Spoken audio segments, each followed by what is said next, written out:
Praise the Lord. ধন্যবাদ করি মহান ঈশ্বরকে, পবিত্র যিশুকে ধন্যবাদ করি। আজকে এই সুন্দর সময় তিনি আমাদেরকে দিয়েছেন। আজ এই পবিত্র বিশ্রামবারে তার পবিত্র মণ্ডলীতে পবিত্র প্রার্থনা ছিল। তাই মহান ঈশ্বরকে ধন্যবাদ করি, প্রভু যিশুকে ধন্যবাদ করি। আজকে তিনি আমাদেরকে মনোনীত করেছিলেন সেই পবিত্র প্রার্থনাতে। কারণ ঈশ্বর জগৎকে এমন প্রেম করিলেন যে তার একজাত পুত্রকে দান করিলেন, যে কেহ তাকে বিশ্বাস করে সে বিনষ্ট না হয় কিন্তু অনন্ত জীবন পায়। ঈশ্বর জগৎকে এমন এমন প্রেম করিলেন, কারণ ঈশ্বর জগৎকে এমন এমন প্রেম করিলে সে আপনার একজাত পুত্রকে দান করিলে, যেন যে কেহ তাহাকে প্রভু যিশুকে বিশ্বাস করে সে বিনষ্ট না হয় কিন্তু অনন্ত অনন্ত জীবন পায়। সে বিনষ্ট না হয় কিন্তু অনন্ত অনন্ত জীবন পায়। কারণ ঈশ্বর জগৎকে এমন এমন প্রেম করিলেন, কারণ ঈশ্বর জগৎকে এমন এমন প্রেম করিলেন, তে আপনার জাত পুত্রকে দান করিলেন, যেন যে কেহ তাহাকে প্রভু যিশুকে বিশ্বাস করে সে বিনষ্ট না হয় কিন্তু অনন্ত অনন্ত জীবন পায়। সে বিনষ্ট না হয় কিন্তু অনন্ত অনন্ত জীবন পায়। Hallelujah, hallelujah, praise the Lord. আমাদের লড়াই কার সঙ্গে? মনে রাখতে হবে ঈশ্বরের সন্তানেরা, আমাদের লড়াই কিন্তু কোনো রক্ত মাংসের মানুষের সঙ্গে নয়। আমাদের লড়াই তাহলে কার সঙ্গে? দেখুন, ইফিসীয় তার 6:12 বলছেন, কেননা রক্ত মাংসের সহিত নয় কিন্তু আধিপত্য সকলের সহিত, কর্তৃত্ব সকলের সহিত, এই অন্ধকার জগৎপতিদের সহিত, স্বর্গীয় স্থানে দুষ্টতার আত্মাগণের সহিত আমাদের মল্লযুদ্ধ হইতেছে। আমাদের যুদ্ধ হচ্ছে কার সঙ্গে? কোনো মানুষের সঙ্গে নয়। ঈশ্বরের সন্তানেরা, ঈশ্বরের সন্তানরা কখনো মানুষের সঙ্গে যুদ্ধ করে না। কারণ হয়তো আপনাকে কেউ কিছু বলছে, আপনাকে হয়তো আক্রমণ করছে, তাহলে কি আপনি যুদ্ধ করবেন? ঈশ্বরের সন্তানরা তার সঙ্গে যুদ্ধ করে না। কারণ একজন আপনার হয়ে যুদ্ধ করে, একজন আমাদের হয়ে যুদ্ধ করে। তাই আমাদের কারো সঙ্গে লড়তে হয় না, কারণ ঈশ্বর আমাদের হয়ে লড়েন। তাই আমরা যুদ্ধ করি, অবশ্যই যুদ্ধ করি, আমরা প্রতিনিয়ত যুদ্ধ করি। আমরা সব সময় একটা যুদ্ধের মধ্যে আমরা থাকি, আমরা সেই যুদ্ধের মধ্যে সবসময় চলেছি। এই যে আমি এই সময় বসে আছি, এটা একটা যুদ্ধক্ষেত্র। আমি সেই যুদ্ধের মধ্যে আছি, আমিও যুদ্ধ করছি। তবে আমি যুদ্ধ করছি কার সঙ্গে? দেখুন, আপনি যুদ্ধ করছেন কার সঙ্গে? বাকি কি বলছে? হালেলুয়া। 2 করন্থীয় 10:3-4 বলছে, আমরা মাংসে চলিতেছি বটে, কিন্তু মাংসের বশে যুদ্ধযাত্রা করিতেছি না। কারণ আমাদের যুদ্ধের অস্ত্রশস্ত্র মাংসিক নয়, কিন্তু দুর্গ সমূহ ভাঙিয়া ফেলিবার জন্য ঈশ্বরের সাক্ষাতে পরাক্রমী। আর সেই যুদ্ধ করছি আমরা, যা আমি বলেছিলাম আগে ইফিসিয়াসের তার 6:12 সেই আধিপত্য সকলের সহিত আমাদের যুদ্ধ, সেই কর্তৃত্ব সকলের সহিত আমাদের যুদ্ধ, এই অন্ধকার জগৎপতিদের সহিত আমাদের যুদ্ধ হচ্ছে। সেই স্বর্গীয় স্থানের সেই দুষ্টগণের আত্মাগণ, স্বর্গীয় স্থানে সেই দুষ্ট তার আত্মাগণের সহিত আমাদের সবসময় মল্লযুদ্ধ হচ্ছে। আমাদের যুদ্ধের অস্ত্র আছে, কিন্তু এই জাগতিক অস্ত্র নয়, কোনো মিসাইল নয়, কোনো পারমাণবিক বোমা নয়, কোনো বন্দুক নয়।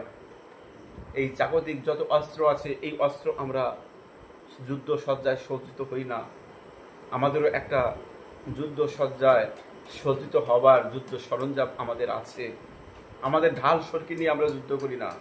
ঈশ্বরের সন্তানেরা, আপনাদের অনেকে অনেক তাড়না করে, কিন্তু ঈশ্বরের সন্তানরা আপনাদের যারা আপনাদের তাড়না করে তাদেরকে আমরা তো যুদ্ধ করি না তাদের সঙ্গে, আমরা তাদের জন্য প্রার্থনা করি, আমরা তাদের জন্য ঈশ্বরের কাছে বিনীত নিবেদন করি, প্রভু তুমি তোমার রাজ্যের জন্য মনোনীত করো। এরা যারা বোঝে না, জানে না যে তুমি কে, প্রভুকে এদেরকে তুমি বুঝতে জানতে তুমি এদেরকে সাহায্য করো। পবিত্র আত্মায় এদের তুমি হৃদয়ে স্পর্শ করো এবং এদেরকে তুমি ছুঁয়ে দাও এবং এদের জীবনকে তুমি পরিবর্তন করো। এরা যেন জানতে পারে যে তুমি একমাত্র ঈশ্বর, তুমি একমাত্র প্রভু, এরা যেন বুঝতে পারে। তাই আমরা তাদের সঙ্গে, তাদের হয়ে আমরা ঈশ্বরের কাছে প্রার্থনা করি। তবে আমাদেরও যুদ্ধের সরঞ্জাম আছে, আমরাও যুদ্ধে লড়ি। সেই যুদ্ধের সরঞ্জাম কি? দেখো ঈশ্বরের সন্তানরা, আমাদের যুদ্ধের সরঞ্জাম হচ্ছে দুটো জিনিস।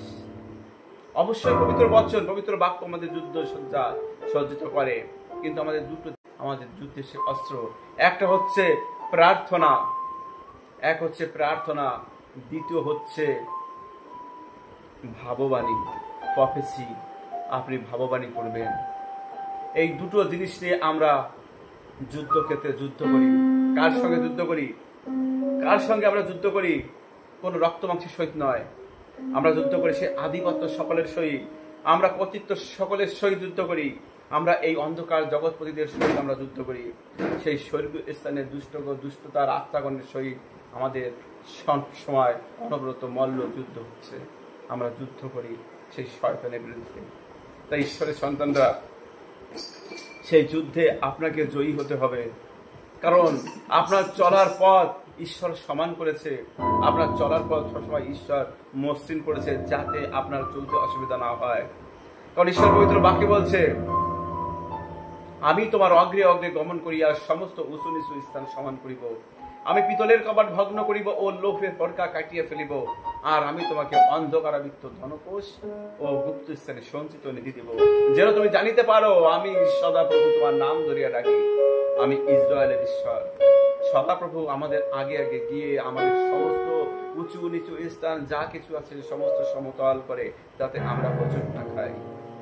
ঈশ্বর আমাদের এত ভালোবাসেন, এত ভালোবাসেন যে তার প্রিয় পুত্রকে পর্যন্ত আমাদের জন্য দান করে গিয়েছেন, যেন আমরা তাকে বিশ্বাস করেছি, আমরা অনন্ত জীবনকে পেয়েছি। তাই ঈশ্বরের সন্তানরা, আপনি সেই যুদ্ধে আপনি জয়ী হবেন যদি আপনার প্রার্থনা এবং আপনার প্রফেসি, আপনার ভাববাণী যদি থাকে। আপনি যদি ভাববাণী করতে পারেন, তাহলে আপনার সেই যুদ্ধে আপনি জয়ী হবেন। হালেলুয়া। ধন্যবাদ করি পিতা, তুমি আজকে আমাদের সেই সুন্দর সময় দিয়েছো। আজ পবিত্র বিশ্রামবারে সেই ভাববাণী নিয়ে আমরা আলোচনা করছিলাম, এবং আমি বিশ্বাস করি ঈশ্বরের সন্তানেরা সেই ভাববাণী প্রত্যেকে জীবনে আশীর্বাদকে নিয়ে আসছে এবং প্রত্যেকে ভাববাণী করতে শিখছে, প্রত্যেকে ঈশ্বরের ভাববাণী করছে, প্রত্যেকে ঈশ্বরের কাছে তাদের প্রার্থনা জানাচ্ছে এবং তারা নিজেরা প্রফেসি করছে। ধন্যবাদ করি আমাদের সেই প্রফেসি তুমি। তাই আমাদের অবশ্যই প্রয়োজন আমাদের ভাববাণী করা। যেরকম আদি পুস্তক 17 অধ্যায় 1 থেকে 5 ঈশ্বর বলছেন, আব্রাহামের 99 বছর বয়সে সদাপ্রভু তাকে দর্শন দিলেন ও কহিলেন, আমি সর্বশক্তিমান ঈশ্বর, তুমি আমার সাক্ষাতে গমনাগমন করিয়া সিদ্ধ হও, আর আমি তোমার সহিত আপন নিয়ম স্থির করিব ও তোমার অতিশয় বংশবৃদ্ধি করিব। তখন আব্রাহাম উবুর হইয়া পড়িলেন এবং ঈশ্বর তাহার সহিত আলাপ করিয়া কহিলেন, দেখো আমি তোমার সহিত আপন নিয়ম স্থির করিতেছি তুমি বহুজাতির আদিপিতা হইবে। তোমার নাম আব্রাহাম মহাপিতা আর থাকিবে না, কিন্তু তোমার নাম আব্রাহাম বহু লোকের পিতা হইবে, কেননা আমি তোমাকে বহুজাতির আদিপিতা করিলাম। দেখুন, ঈশ্বর এখানে প্রভূতি করছে, ঈশ্বর এখানে ভাববাণী করছে। কারণ ঈশ্বর বলছেন যে আব্রাহামকে, যে তুমি বহু জাতির আদিপিতা হইবে। বহু জাতির আদিপিতা করিলাম, বহু জাতির আদিপিতা করিলাম। কারণ যখন বলেছিল ঈশ্বর বহু জাতির আদিপিতা করিলাম, তখন কিন্তু আব্রাহামের কোনো সন্তান হয়নি। কিন্তু তবু বলছে ঈশ্বর যে আমি তোমাকে বহু জাতির আদিপিতা করিলাম। তাহলে কি ঘটনাটা ভুল না মিথ্যা না সত্যি? দেখুন, ঈশ্বরের সন্তানরা, ঈশ্বরের রাজ্যে কখনো বয়স হয় না। শুধু মানসিক জীবনে মানুষের এই শরীরের বয়স হয়, কিন্তু আত্মার কোনো বয়স হয় না। তাই এখানে ঈশ্বর বলছেন যে আমি তোমাকে করিলাম, আমি তোমাকে করিয়া দিয়াছি, আমি তোমাকে করিয়ে দিয়েছি, তুমি সন্তান পেয়ে গেছো। তাই এই ভাববাণী ঈশ্বর করছেন এবং আপনাকেও করতে হবে। আপনি এই ভাববাণী আপনিও করবেন। দেখুন, যিশয় ভাববাদী পুস্তক, যিশয় ছিলেন একজন ভাববাদী। তিনি ভাববাণী করেছিলেন, তিনি ভাববাণী করেছিলেন প্রভু যীশু খ্রিস্টের উদ্দেশ্যে। দেখুন, বাক্যে বলছে, যিশয় ভাববাদী পুস্তকের তার 9 অধ্যায় 6 পদে বলছে কারণ একটি বালক আমাদের জন্য জন্মিয়াছেন। বলছে আমাদের জন্য জন্মিয়াছেন একটা বালক, একটি পুত্র আমাদিগকে দত্ত হইয়াছে, আর তাহার স্কন্ধের উপরে কর্তৃত্বভার থাকিবে, এবং তাহার নাম আশ্চর্য মন্ত্রী, বিক্রমশালী ঈশ্বর, সনাতন পিতা, শান্তিরাজ। কে সে? প্রভু যীশু খ্রিস্ট। প্রভু যীশু খ্রিস্টের জন্মের 700 বছর আগে এই যিশয় নামক একজন ভাববাদী, তিনি ভাববাদী করেছিলেন। তিনি ভাববাদী করেছিলেন এমন অবস্থায় যে তিনি বলেছিলেন যে তুমি, কারণ একটা বালক আমাদের জন্য জন্মিয়াছেন। তিনি তো বলতে পারতেন যে আমাদের জন্য একটা বালক জন্মাইবেন, একটা বালক আমাদের জন্য জন্মাইবেন। তিনি বলেননি, চলছে, তিনি বলেছিলেন জন্মিয়াছেন। তিনি বলছেন জন্মিয়াছেন, একটা পুত্র আমাদিগকে দত্ত হইয়াছে, একটা পুত্র আমাদিগকে দত্ত হইয়াছে, অর্থাৎ দেয়া হইয়াছে, আমাদেরকে দিয়েছে। কিন্তু তবুও তো তখন প্রভু যীশু খ্রিস্টের জন্ম হয়নি। তবু কেন তিনি বলছেন যে তোমাকে দেয়া হইল, তুমি পেয়ে গেছো? হ্যাঁ, ঈশ্বর সন্তানরা, আমাদের জন্য জন্মিয়াছেন, অলরেডি জন্মিয়াছেন সেই সময়, এবং আমাদের দেয়া হয়েছে। তার স্কন্ধের উপরে কর্তৃত্ব ভার থাকবে, এবং তার নাম হবে আশ্চর্য মন্ত্রী, বিক্রমশালী ঈশ্বর, সনাতন পিতা, শান্তিরাজ। হালেলুয়া। তাই আপনার জীবনের সেটা প্রয়োজন। আপনি প্রার্থনা করছেন, হয়তো আপনার একটা চাকরির প্রয়োজন আছে। আজকে হয়তো জুলাই, আজকে হয়তো জুনের 22 তারিখ, 2025 সাল জুনের আজকে 22 তারিখ। আপনার জীবনে একটা চাকরি প্রয়োজন আছে। ঈশ্বরের সন্তানরা, আপনি শুনুন, আপনার জীবনে একটা চাকরি প্রয়োজন আছে, কিন্তু আপনি ভাববাণী করলেন যে আজকেই আমার একটা চাকরির দরকার আছে। কেন তিনি বলছেন যে তোমাকে দেয়া হইল, তুমি পেয়ে গেছো? হ্যাঁ, ঈশ্বরের সন্তানরা, আমাদের জন্য জন্মিয়াছেন, অলরেডি জন্মিয়াছেন সেই সময়, এবং আমাদের দেয়া হয়েছে। তার স্কন্ধের উপরে কর্তৃত্ব ভার থাকবে, এবং তার নাম হবে আশ্চর্য মন্ত্রী, বিক্রমশালী ঈশ্বর, সনাতন পিতা, শান্তিরাজ। হালেলুয়া। তাই আপনার জীবনের সেটা প্রয়োজন। আপনি প্রার্থনা করছেন, হয়তো আপনার একটা চাকরির প্রয়োজন আছে। আজকে হয়তো জুলাই, আজকে হয়তো জুনের 22 তারিখ, 2025 সাল জুনের আজকে 22 তারিখ।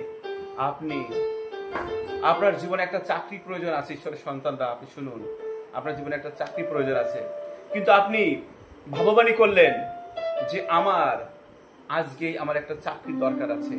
প্রভু যীশু, তোমার নামে আমি পেয়ে গেছি। হয়তো আপনার বিশ্বাস অতটা শক্তিশালী নয়, তাই আপনি হয়তো আজকের মধ্যে চাকরি পাবেন না, কিন্তু আপনি একটা ডিউরেশন, একটা সময় আপনি বেঁধে দিন, হয়তো 1 বছর, আজকে জুনের 22 তারিখ, আপনি হয়তো জুন মাসের 26 সালে আপনি 22 তারিখে চলে যান।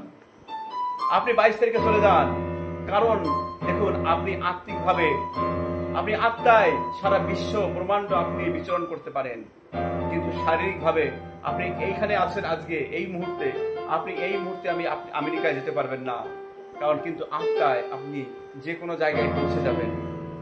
তাই ঈশ্বরের সন্তানরা, আপনি ভাবুন যে 2026 সালে জুন মাসের 22 তারিখে আপনি দাঁড়িয়ে আছেন, এবং সেই জায়গায় আপনি গিয়ে আপনি প্রফেসি করুন, আপনি ভাববাণী করুন, বলুন প্রভু যীশু খ্রিস্টের নামে এই সময় আমি চাকরি করছি, প্রভু যীশু খ্রিস্টের নামে আমি মাইনে তুলছি, প্রভু যীশু খ্রিস্টের নামে আমি বেতন পাচ্ছি, প্রভু যীশু খ্রিস্টের নামে আমি আমার চাকরি জীবনের সমস্ত কার্য সম্পন্ন করেছি, আমার চাকরি জীবন রানিং, আমি বেতন তুলছি, আমি প্রভু স্তুতি আরাধনা করছি, আমি ঈশ্বরের প্রশংসা করছি। আপনি বলুন সেই 26 সালে, আপনি কিন্তু সেই 25 সালে জুনের 22 তারিখে আর নেই, আপনি আছেন ওই 2026 সালে জুনের 22 তারিখে আপনি ঘোষণা করছেন। আপনার ওই 1 বছর ডিউরেশন আপনি চেয়েছেন ঈশ্বরের কাছে, যে আপনি 26 সালে গিয়ে আপনি চলে গেছেন, সেইখানে যে আপনি প্রফেসি করছেন যে সেই 26 সালে আপনার তা পূর্ণ হয়েছে। ঈশ্বর সন্তানরা, অবশ্যই আপনার জীবনে আপনার ঈশ্বরের ভাববাণী আপনার জীবনে কাজ করছে। আপনার সেই 1 বছরের মধ্যে আপনার চাকরি অবশ্যই কোথা থেকে আসবে, কিভাবে আসবে, সেটা হয়তো আপনি জানেন না, কিন্তু আপনার জীবনে আসবে। ধরুন আপনি রাস্তা দিয়ে চলছেন, আপনি জানেন না যে আপনার আগামী দিন কি অবস্থায় আছে, আপনি আগামী দিন আপনি বাঁচবেন কি বাঁচবেন না আপনি জানেন না, কিন্তু যদি আপনি জানতে পারেন যে আপনার চলার পথে আপনার কোনো অ্যাক্সিডেন্ট নেই, আপনার চলার পথে কোনো রোগ ব্যাধি নেই, আপনি যখন জানতে পারবেন তখন আপনি নিশ্চিন্তে যেতে পারবেন। তাই এই জানাটাও আপনি করতে পারেন ভাববাণী দ্বারা।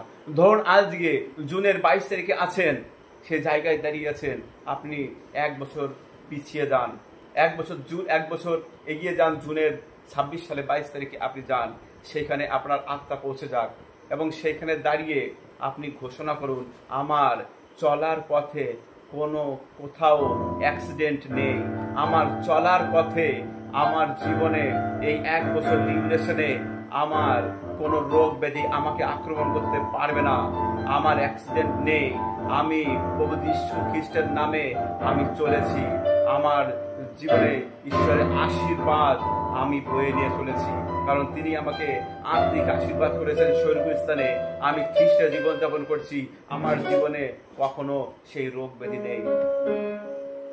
আপনি সন্তানরা, আপনি সেটা ভাববাণী করছেন, আপনি নিশ্চিন্তে হেঁটে যান, প্রভু যীশু খ্রিস্টের নামে আপনি নিশ্চিন্তে হেঁটে চলুন, কখনো সেই শয়তান আপনার চলার পথে আপনাকে আক্রমণ করতে পারবে না, আপনার চলার পথ থাকবে সম্পূর্ণ মসৃণ, কারণ ঈশ্বর সবসময় আমাদের আগে আগে গিয়ে সমস্ত চলার পথ সমান করে।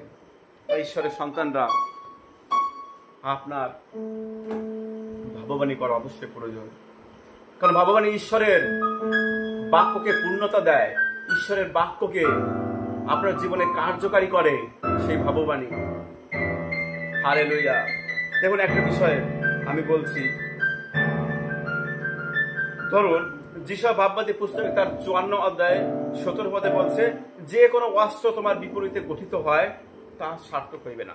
বলছে যে কোনো অস্ত্র তোমার বিপরীতে যদি তৈরি হয় সেটা তোমার জীবনে কার্য হইবে না। যিশাও তার ভাববাণীতে বলছে। তাহলে এই বাক্যটা আপনি কার্যকারী করতে হবে তো আপনাকে, সেই ভাববাণী দ্বারা আপনি ভাববাণী করবেন, আপনি ডিক্লেয়ার করবেন, আপনি বলবেন, I declare that no weapons formed against me or my family shall prosper, and every tongue that rises against condemned. আমি ঘোষণা করছি যে আমার পরিবারের বিরুদ্ধে তৈরি হওয়া কোনো অস্ত্রই সফল হইবে না। আমি ঘোষণা করছি যে আমার বিরুদ্ধে এবং আমার পরিবারের বিরুদ্ধে যদি কোনো অস্ত্র তৈরি হয়, সেই অস্ত্র আমার জীবনে কাজ করবে না। ঈশ্বর সন্তানরা, আপনি ভগবানই করলেন। আপনার জীবনে সেই ঈশ্বরের বাক্য কার্যকারী হলো। তাই ঈশ্বর সন্তানরা, আজকে ঈশ্বর আমাদেরকে এই সুন্দর সময় দিয়েছে, তার মহিমা করি, প্রশংসা করি। কারণ সর্বশক্তিমান ঈশ্বর সবসময় আমাদেরকে তার আপন পালকে ঢেকে রাখে, আমরা সুরক্ষিত থাকি। সে আমাদের সবসময় সঙ্গে সঙ্গে আছে। তার পবিত্র আত্মার মন্দিরকে আমাদের মধ্যে নির্মাণ করেছে, আমাদের মধ্যে পবিত্র আত্মা বাস করছে।